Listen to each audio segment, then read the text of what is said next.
ব্যক্তিগতভাবে আমি আসিফ নজরুলকে খুব একটা পছন্দ করি না। ফ্রান্সে বসবাসরত বাংলাদেশি অনলাইন অ্যাক্টিভিস্ট বিনাকি ভট্টাচার্যের একটি ভিডিও বুধবার রাতে বাংলাদেশে সাময়িকভাবে ব্লক করা হয়েছিল বলে অভিযোগ উঠেছে। গুরুতর অভিযোগ তুলে নিজের ফেসবুক ওয়ালে এক পোস্টে তিনি লেখেন, আমার আজকের ভিডিও অন্তর্বর্তী সরকার বাংলাদেশে ব্লক করে রেখেছে। শেখ হাসিনা সরকারও আমার ভিডিও ব্লক করেনি, অথচ এই সরকার বন্ধ করল। এরপরই নেট দুনিয়ায় বিষয়টি নিয়ে শুরু হয় তুমুল সমালোচনা। ভিডিওটি কেন ব্লক করা হয়েছিল তা জানতে বিলাকি প্রধান উপদেষ্টার বিশেষ সহকারী ফায়েজ আহমেদের সঙ্গে যোগাযোগ করেন।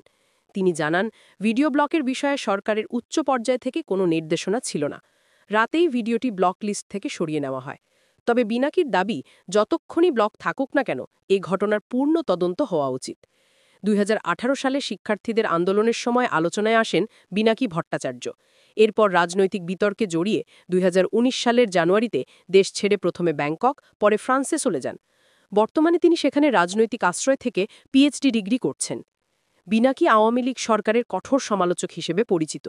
তিনি এখন পর্যন্ত বাংলাদেশের রাজনীতি, মুক্তিযুদ্ধ ও ইতিহাস নিয়ে ১৯টি বই লিখেছেন।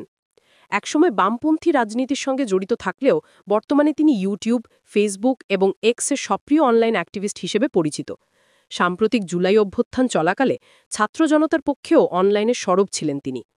Fahad Shahriar, news desk, global television news.